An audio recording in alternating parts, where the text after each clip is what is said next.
Hello and welcome to the Progressive Hub Show. Ryan here with Sam and Ricci again. Let's get right into it. Cornel West has announced that he is running for president, originally as part of the People's Party, kind of, and now as a member of the Green Party.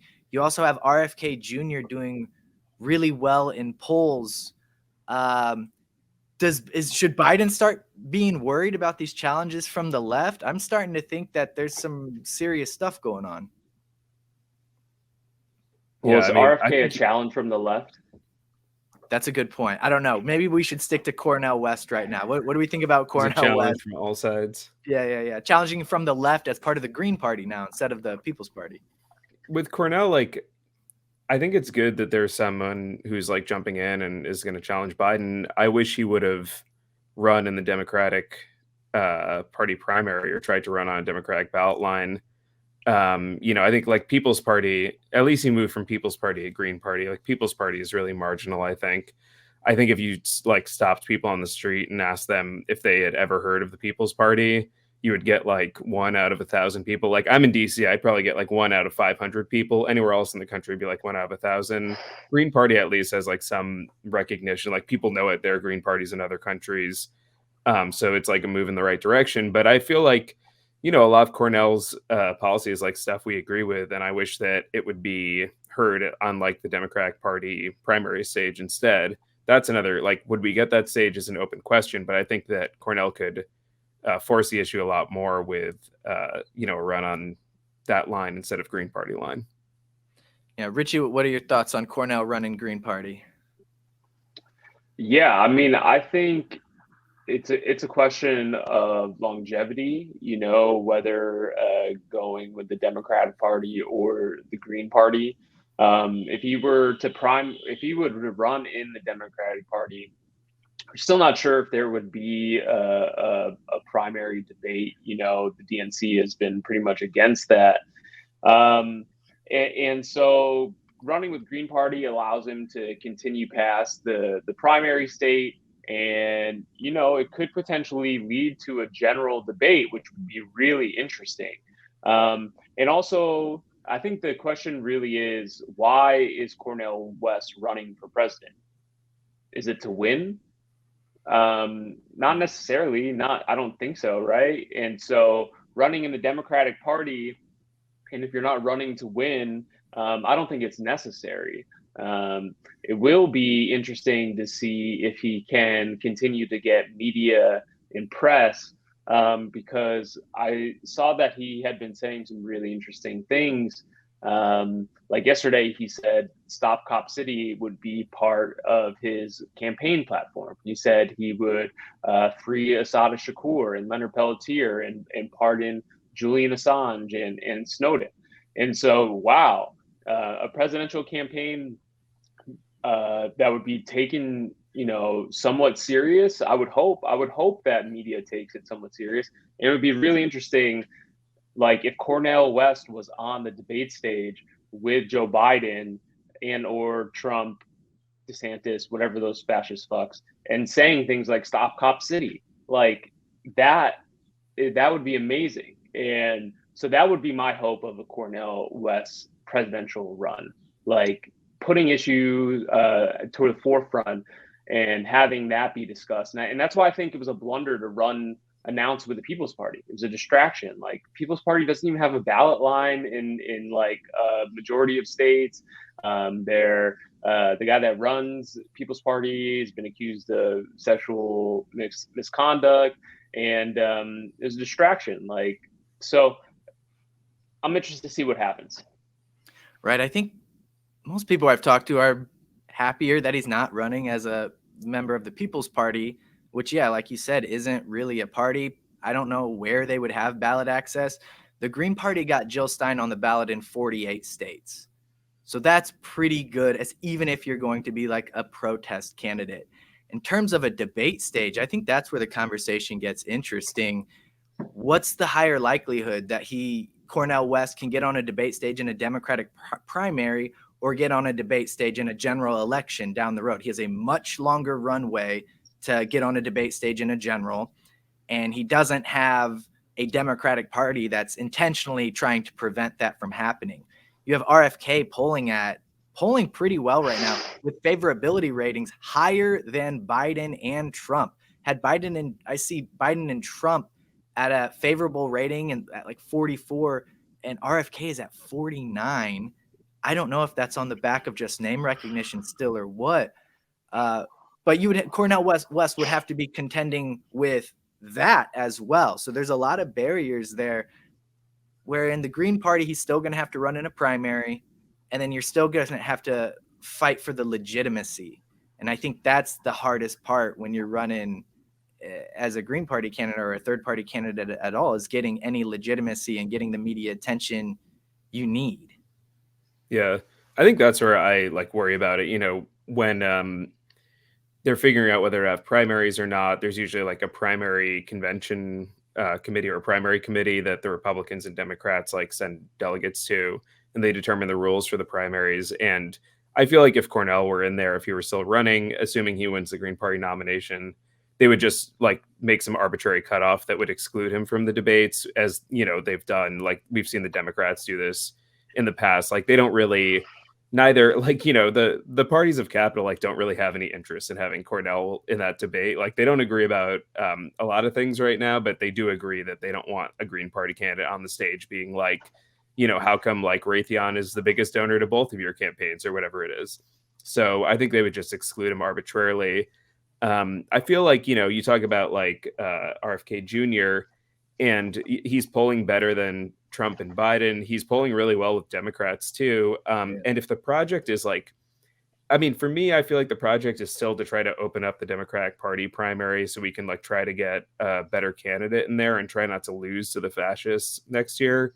And if that's the project, applying pressure, RFK applies pressure, Cornel West could apply pressure too.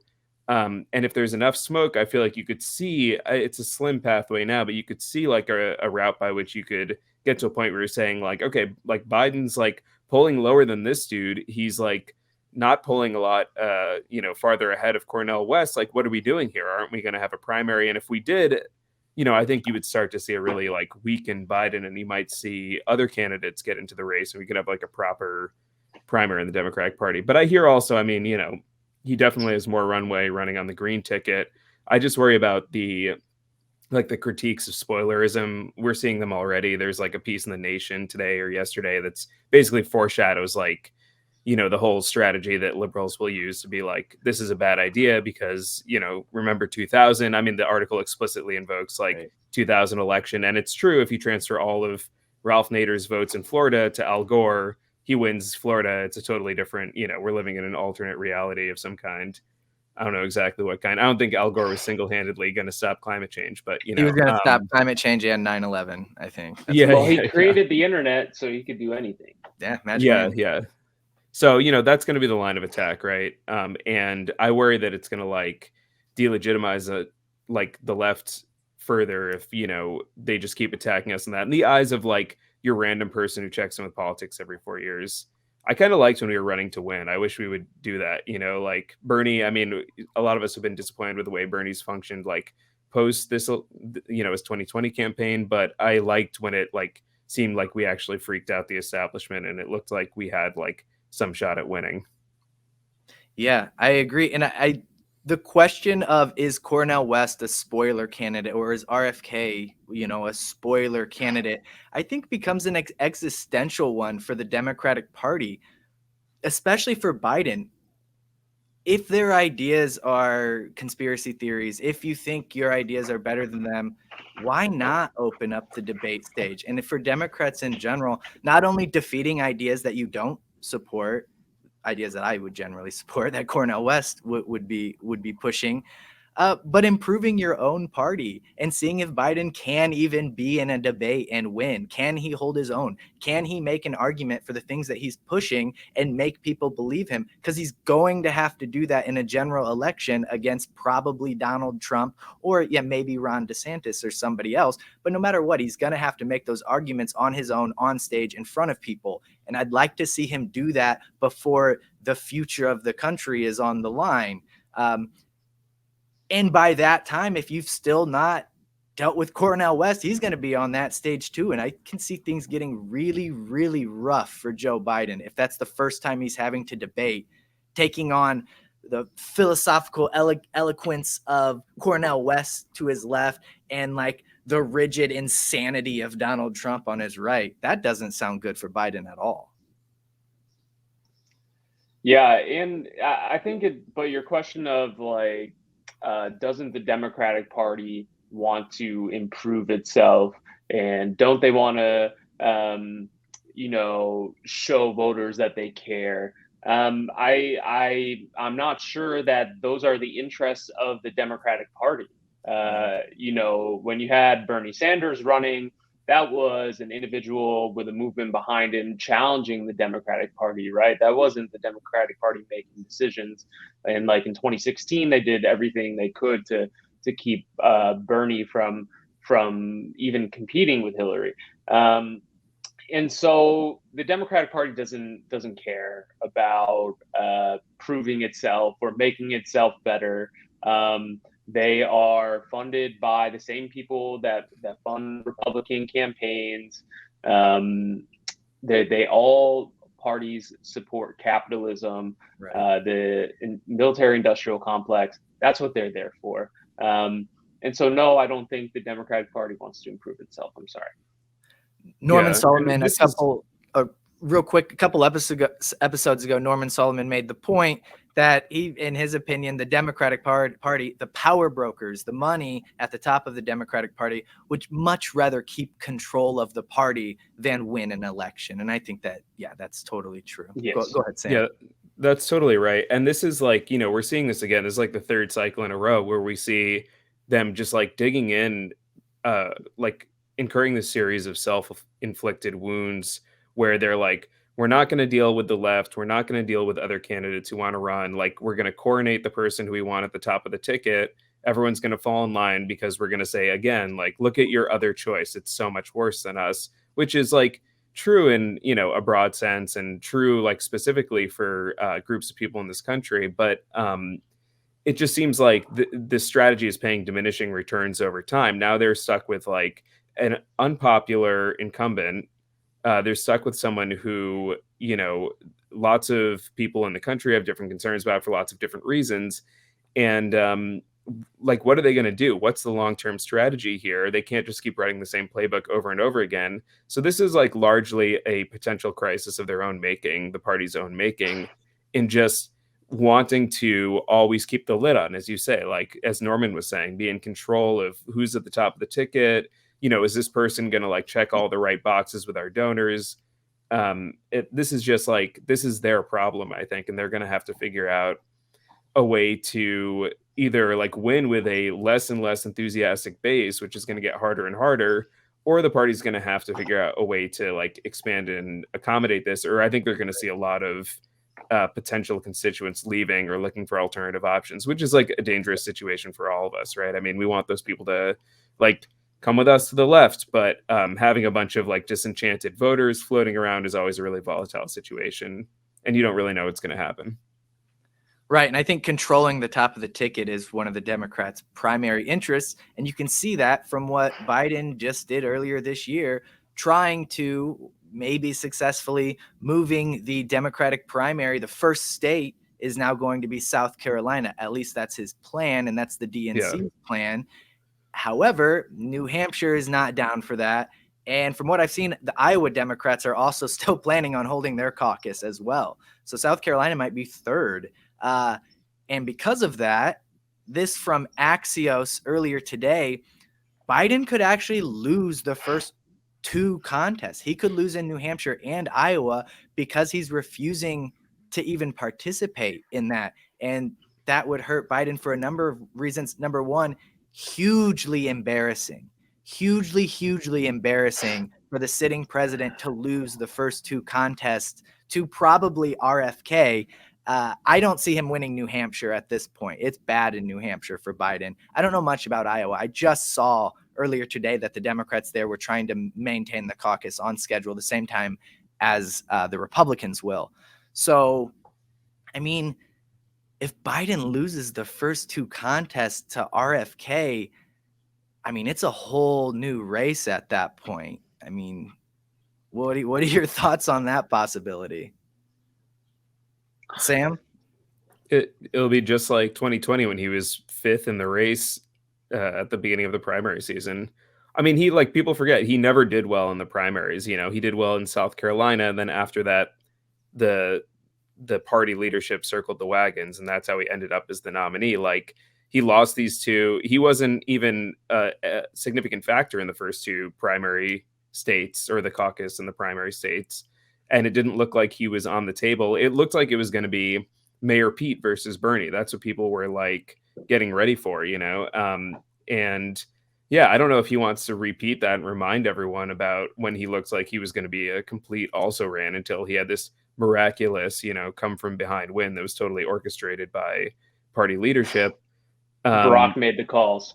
Yeah, he did. I mean, yeah, that's what happened, you know, and I don't know if he wants everyone to like remember that part of his last campaign, but yeah, it's going to be a bad look. It's the question is like, will the media report on this like, oh, these are, you know, silly contests and no one cares, or will there be some? I mean, you know, Fox News will be like, Biden lost, LOL. That's obviously going to be the take there, but yeah, it's more of a question of like, what will mainstream corporate media say about this, and how will people understand it? I don't really know. I don't know how it will be billed, but if RFK is like, you know, polling at 40-50% and he wins these first two primaries, it's going to be a serious question about why are we assuming that we know who the nominee is, and then we're screwed, because then we have to say, okay, are we going to just like, is RFK going to be our dude instead? Which I don't think a lot of us would be very happy about. So it could be a real disaster, you know, happening pretty early next year.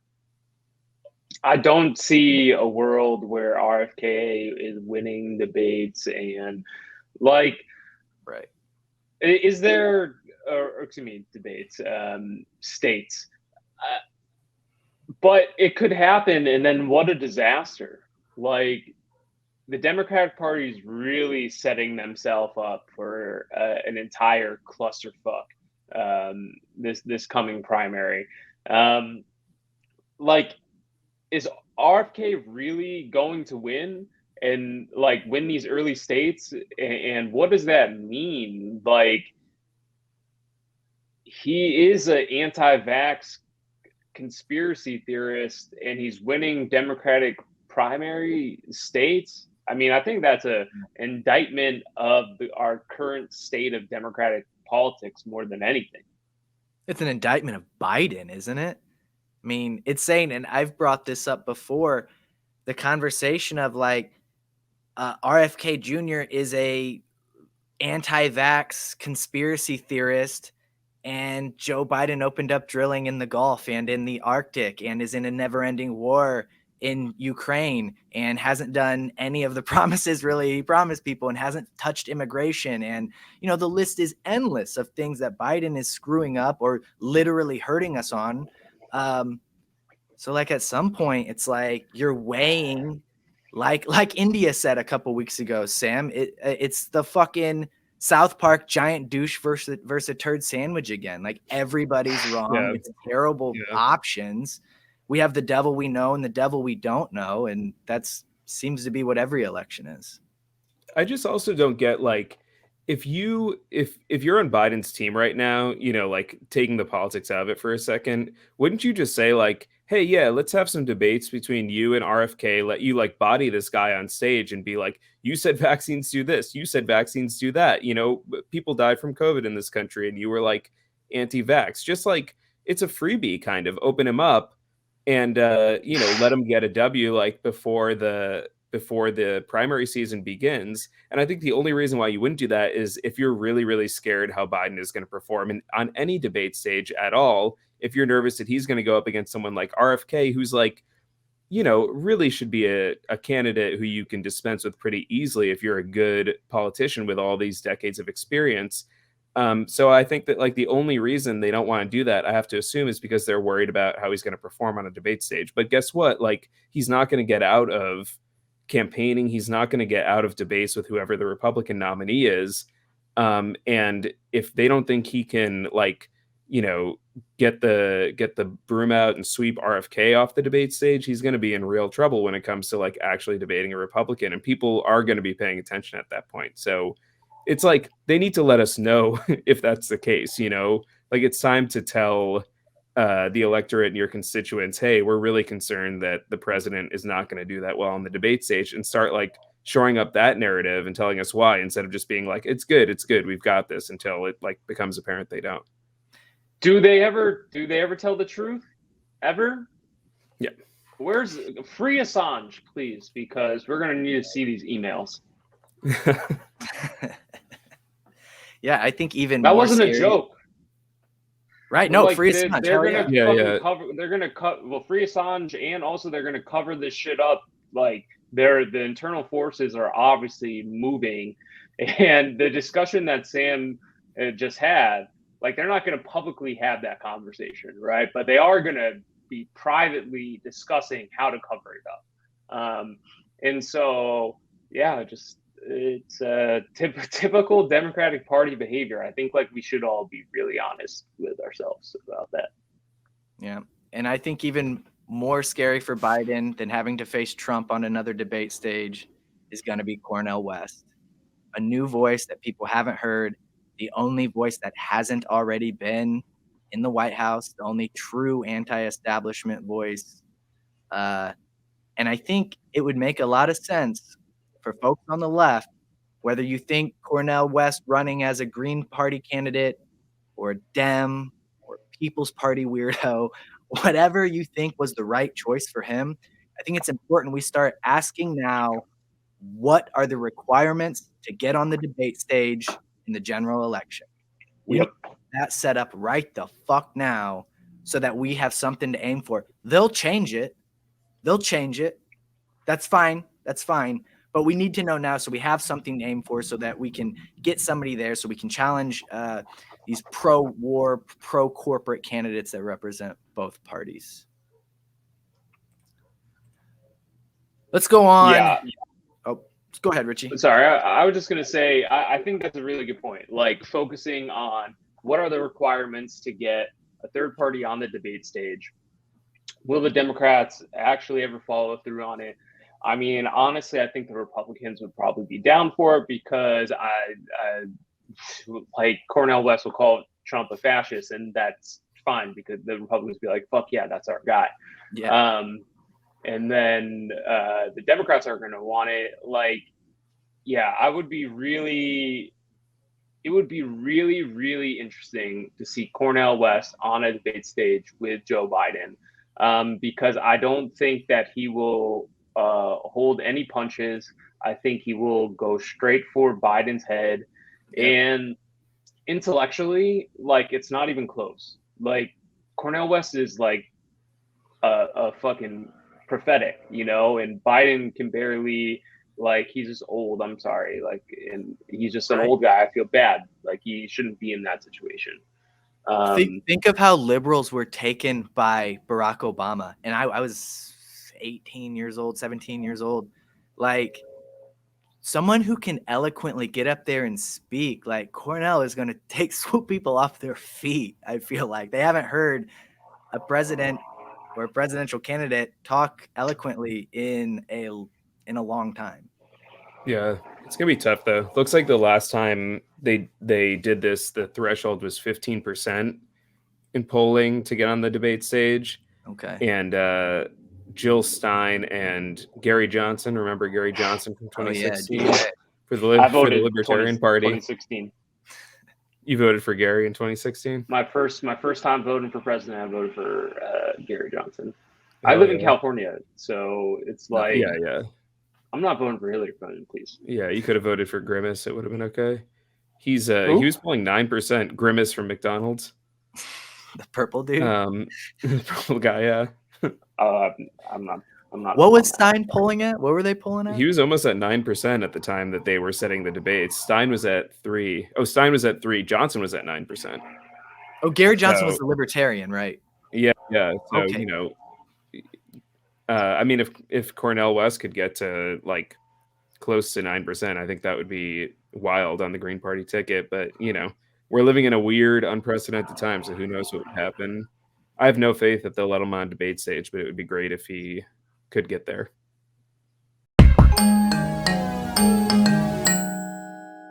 Today, we are talking to Renee Johnston, an abolitionist educator in New Jersey. She is a former member of the People's Party. She is a registered Green Party member, member of the Socialist Alternative, and also a member of a global Pan-African group. Welcome, Renee. Thank you. Appreciate you having me on. Absolutely. And so, I've been keeping up with your work over the past few years, and we don't really know each other that well, but I've been seeing what you've been up to and the People's Party stuff, and then a little bit of the fallout, and you've been consistent in calling them out. And so now People's Party is, blowing up into the news, and people may not be sure of like who these people are or what's going on with them.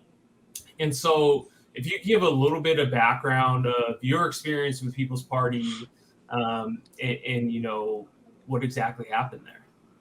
Okay, so People's Party is actually a DBA for a 527 entity that is officially on paperwork called People for Working Democracy.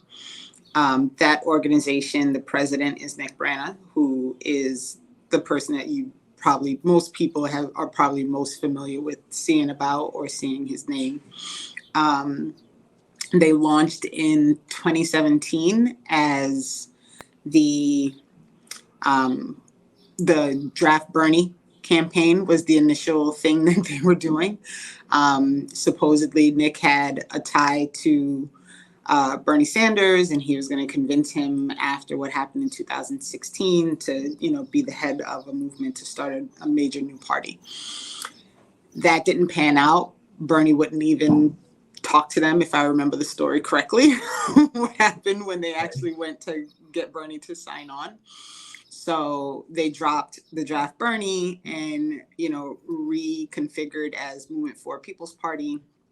At that time, the plan was that they were going to get all their ballot access by 2018 so they could run people for Congress, and then they were going to run a presidential campaign in 2020. I don't fully know what happened in that time frame. I do know that there were some issues with a gentleman named Jim Engel, who owned a lot of the proprietary titles, like the website and things like that. And then in late summer, early fall of 2020, I think it might have been actually like the last few days of August, they did an online convention. The online convention was to announce this new party that they were starting. They had some great speakers. Everybody was, really talking about breaking the duopoly and moving forward outside of the, Republicans and Democratic Party and trying to really move towards starting a new major party. That was a great convention. The speakers were great, the information was great, and it pulled in a lot of organizers and volunteers. That's when I signed up. And over, I would say, the next 5 to 6 months, I worked to try and get things going in New York. At the time, I was actually living in New York. We had a hub for New York that, met with people both in and outside of New York City. I was part of the Black voters for a People's Party. We were meeting to try and solidify some information so that we could actually talk to Black people about why they might want to consider, working with a party outside the duopoly.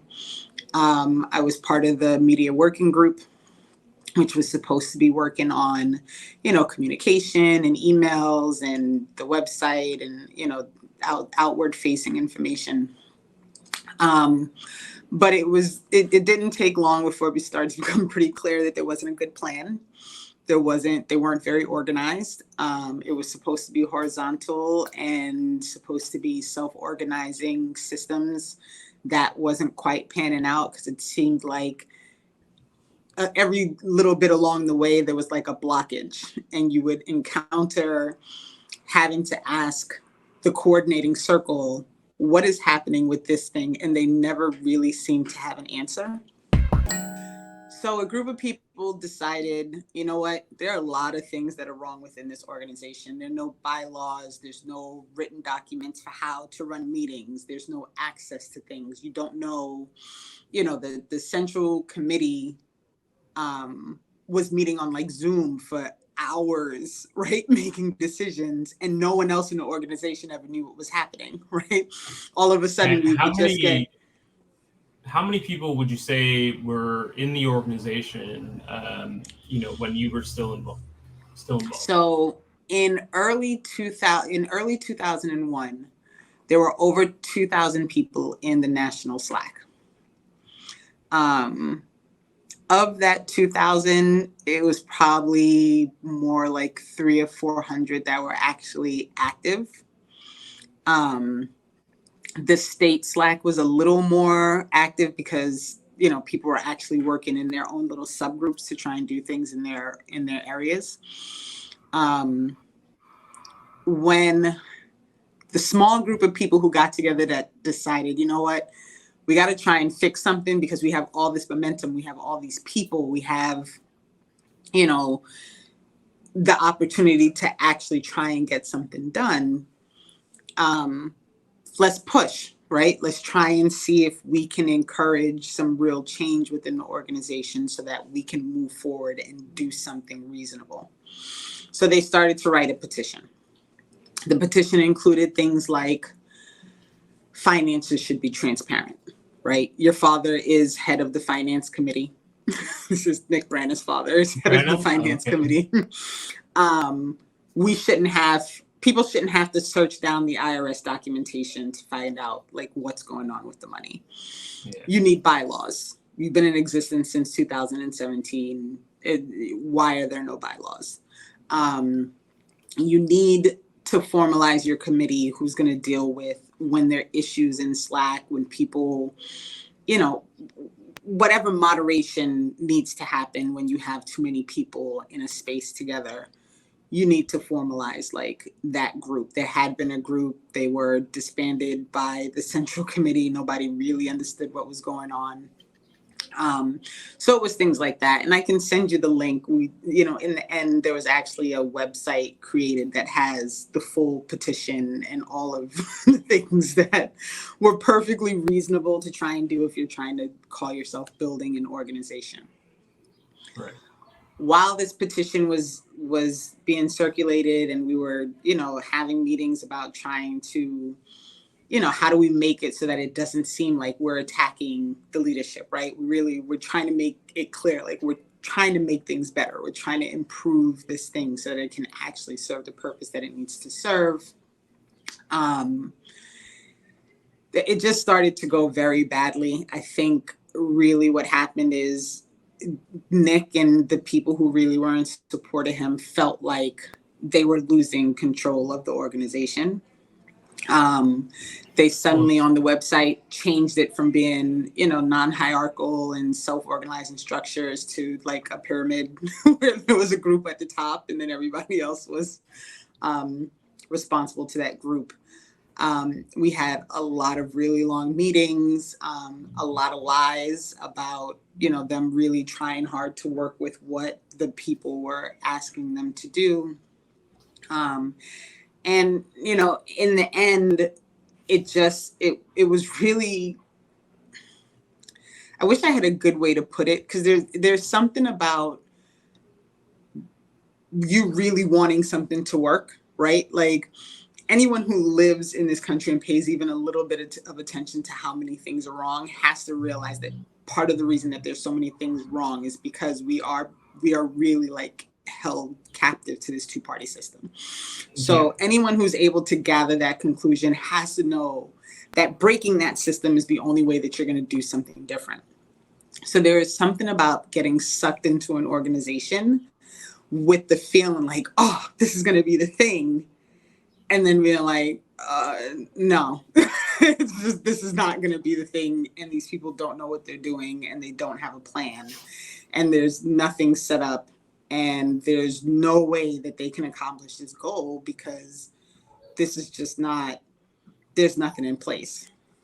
Then there was a whole drama with Black people and white people fighting about whether or not white people can use the N-word. That did not go over well. White people were arguing that some white people should that be they able had, to use yes, it. they had agency to use the N-word in capacity, and there was an N-word pass that white people could get from Black people, and yeah, No such thing. No such no thing. such thing. 100% no such thing. White people cannot say it. I just want to, for the record, don't say it. Right. And so that conversation was on Slack. I woke up the next morning and all of my access had been removed. I could not use the base camp. I could not get into Slack. I got a very lengthy email detailing something about like a vote that they think was hacked, and this argument on Slack that went on for hours and hours that I actually didn't participate in for hours and hours because I live on the East Coast and I was in bed. And it was the bizarrest thing to get, because all of the people who sat on that Zoom call and eventually made the decision, and my understanding is it was by majority, it wasn't a unanimous decision to remove me, but there was nobody on that call who could not have called me, right? Who could not have said, no, Renee, so they just kicked you out, didn't say anything. Right. So I woke up in the morning and didn't have access to anything. And then there was a series of meetings and conversations and apologies and, all these different things. But in the end, once you realize that something is not what it was billed to be, it's your fault if you continue with it. Right. And I'm not that person. And so I walked away. And then I think maybe 5 or 6 weeks later, I got a letter telling me that I had broken community agreements and I was being removed from the organization, which I thought was funny since I was not in the organization. That followed up with another phone call and another meeting, during which Nick apologized and, made all kinds of promises that I was not going to go along with. And honestly, at that point, it was very clear to me that Nick was a massive part of the problem. And since then, there has been another set of volunteers who've left the organization. Since then, there's been a sexual harassment allegation that resulted in half the board members being fired. Since then, and Nick to be clear, the sexual harassment allegation is against Nick Branagh. Correct.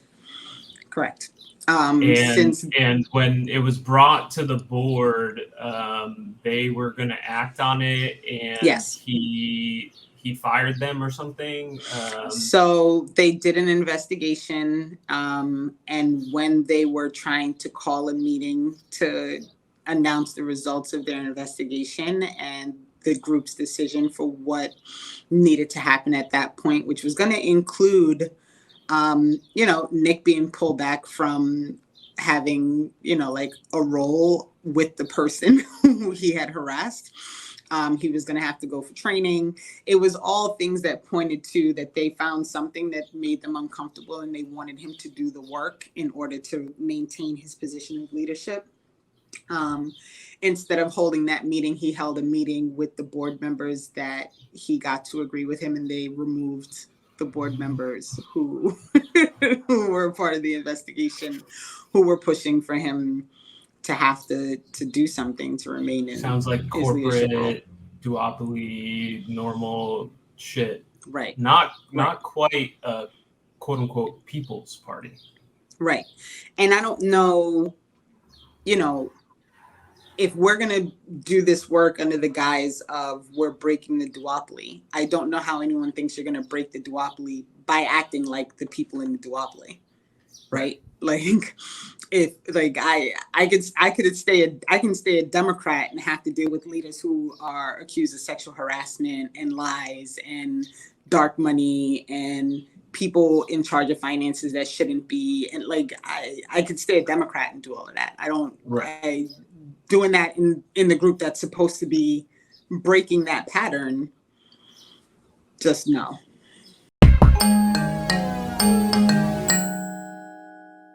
Moving on, Joe Biden is set to turn student loan payments back on. Our student loan payments are due again coming in October, and it seems like interest is going to start accruing in September. How much do you guys owe, and how much does this suck? Oh man, well I'll be honest with it, because it's fine, and hope maybe my story will help others not be afraid. But I took out like $100,000 to go to law school in total. And the first few years out of law school, I was making, I was on income-based repayment plan. So I was basically paying like $0. But interest was accumulating on my $100,000. And so after a few years of paying the minimum, my total student loan payment is about like $140,000 now. So $40,000 in interest added on over a few years.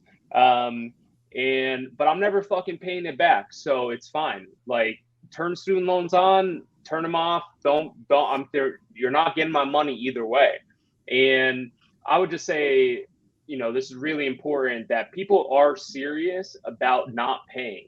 And the debt collective is serious about a strike, a student loan strike. And I think a lot, and also people don't got it. People don't have the money. And so I think that this is actually brewing to a situation where the government is going to turn these loans back on, and millions of people are going to make a choice, whether intentionally and organizing with that collective, or if they don't have the money, that payments are not going to be made. And then the government is going to have to make a decision. Will they start coming after millions of people, or will they find some way to relieve these student loans? And final point, the Higher Education Act of 1965 clearly states that the president, or excuse me, the executive has the power to cancel federally owned student loans. And so regardless of the decision that the Supreme Court makes in the coming days, Joe Biden still maintains the power under the executive branch as the president to cancel student loans in its entirety. And we're just talking about the 2024 election and the debates. Joe Biden can't deliver on student loans. He is going to lose. And I think student loan holders are going to make sure he loses. If these loans get turned back on and nothing changes, like, you're done. And so, yeah, turn them back on, man. You guys aren't going to get your fucking money, and you're going to lose in 2024. Yeah, Right? You're essentially telling all of the activist base who knocks doors for the Democratic Party, hey, come back for this next election. By the way, starting now, you owe me, $300, $400, $500 a month again. Like, what a recruitment tool for the Democratic Party right before a fucking presidential election. My God. Yeah, it's such a political nightmare, and it's like it doesn't even make sense from the perspective of like the Biden people themselves. I mean, I think that they've given very little to like young voters here. This is like the big thing that they gave to younger voters who are supposed to be like one of the core constituencies of the party, and the only reason to turn them back on is like to please like the loan holders, who want their money back, which is like just a group of donors basically, and to like appease this sort of like mystery block of voters that we always hear about, who apparently sway every election, who are going to be really like morally irked by the idea that people are getting away with not having to repay their student loans. Like, that's what they'll tell you, like this doesn't play well with like moderate voters. They feel like, you know, people are Oh, shirking their no. responsibility. Yeah. Whereas like the reality is, as you say, Ryan, it's like there are millions of people who like got off their asses, knocked doors for Joe Biden. Moderate voters did not knock doors for Joe Biden. These people don't do anything. They're not like, they don't know how to organize their way out of like their own houses. You know, these aren't people who like do anything for themselves. And like none of those people are going to show up to organize. None of those people are going to show up to vote. And it's like dropping a constituency. You know, they should like leave the pause on, even if the Supreme Court says like your forgiveness plan, which was pretty significant half measure to begin with. Supreme Court's going to overturn the forgiveness plan or declare it unconstitutional. So fine, but leave the pause on and make people come for you. Look like a hero to millions and millions of young voters. Like, hey, we're holding the line on student loan payments. Seems like it's a political win, unless you're really, really nervous about what these moderate voters who you think you really need are going to do for you. So it's a shame. It seems like, I mean, it's going to immiserate like millions of people. The economy is not like, it's not like people have been hoarding. Right wingers want you to think Right. cash in their homes during this period. People have not. Like lots of people are still unemployed. Inflation is really high. People lost all that cash going to the grocery store, whatever they had saved up. You know, it's like it's crazily expensive to be alive right now, and there isn't like people don't have an extra $500, $600, $700 sitting around at home all day, you know, and they're like Scrooge McDuck plastic pool or something. Like it's not happening. I don't know where they think the money's going to come from. I think lots of people won't pay, as Ricci's saying. I think lots of people will like take out secondary loans to pay their student loans, which is just like nightmarish. And it's really bad. I don't know what do you want working people to do? You can't just make money out of nowhere. So it's going to be a nightmare. Right. And Democratic inaction has turned this young people issue into a, like, look, all of our families will dramatically be affected by student loan, you know, pauses and whatnot. We're all in our 30s, right? We're not 19, 20-year-olds. We're not 23. We're not fresh out of college. Like, oh, how am I going to pay this student loan? We're like grown adults living our lives. Yeah. And these are serious issues. If they kick the can down the road another 4 years, another 8 years, these young voters that represent student debt are going to be in their 40s, right? We're just all the voters now. It's just everybody now, right? You know, and there's tons of older voters right now who have student debt. Student debt crosses all age ranges. It was obviously younger people have more, but because it's getting more expensive because of, you know, inaction on that as well. It's not just about the debt. It's about the cost of school as well, which is largely being ignored. Yeah. The thing I wonder is, take this on as I was just gonna say, it's like, it's a moral crisis. Like, you know, what are we going to do about this long term? Like the fact that like Ricci was like, you know, had deferred repayments, but then interest still accrued. What sense does that make? Why should you have interest accruing on a loan that the government's already determined you can't currently pay? And that's because at some point you're going to take a quantum leap. That's the government telling you that's the best plan for you. How can the government provide you a loan that fucking ruins your life? Those are loans if it wasn't from the government, it would be illegal. Yeah, it's such a predatory. The you know, annual percentages on these things are so much higher than everything except for like credit card debt, which is basically designed to trap you and, you know, debt peonage. But it's ridiculous. I wonder what remedy that other than extending the pause and, you know, Biden extending the pause and then coming up with another cancellation plan, but because the payments restarting was included in the debt ceiling negotiation and approved, like they're gonna turn on. And so how are they gonna stop that? I'm like, it will take some major political will that's not there. And Joe Biden, Democratic Party don't have interest in stopping it. I think like the squad may try to conjure up some support and try to do something, but that won't pass either house of Congress. And again, the executive has the power in the situation because does everyone know what branch of government the education department is in? Does anyone know? Executive? Who's in charge of the executive? Fucking A, man.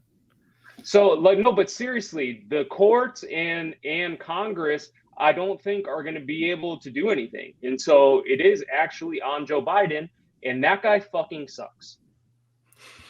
It's a classic thing where like the Republican Party would totally go for this. If they saw some red meat for their base where they could like have the president stand up and say like, you know what, fuck it, I'm going to do it anyway because I care about you, the voters, they would totally go for it. And I just don't think that this is not the kind of stuff the Democratic Party is set up to be able to do. I mean, it's like there's a performative dimension, yeah, but also it's like actual people's lives we're talking about. So, you know, I don't know why they're leaving this on the table, but they are. There is one potential saving grace coming in the next couple days, maybe next week. I don't know, very soon. But the Supreme Court nuclear war could happen at any moment as well. We should all be prepared for that. But the Supreme Court is going to rule on Biden's decision soon, and there's at least a chance. There's at least a chance that it is saved. I think because the Supreme Court is so political, that the debt ceiling thing is done now could change things, but it's almost certainly going to get struck down by the Supreme Court, and payments are going to resume, and it's going to be bad news for Biden. That's all the news. Has any news come out recently where it's like, oh, that's really good for Biden? Voters are going to love that. Where's no labels at? I'm sure they'll conjure up some support for. I'm sure they're ardently in favor of repaying student loans. I think many of the no labels constituents are personally benefiting from people repaying their student loans. So, well, Neera Tanden, what did she just get appointed to?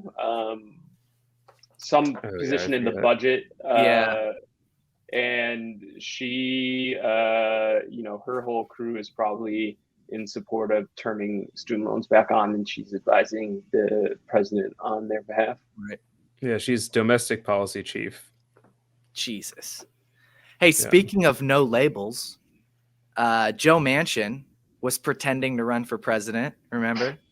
And then he got a pipeline deal out of the debt ceiling. And then what did I say? I said, let's see. Let's pay attention. Let's see if he's still running for president after that debt ceiling deal. And heard anything?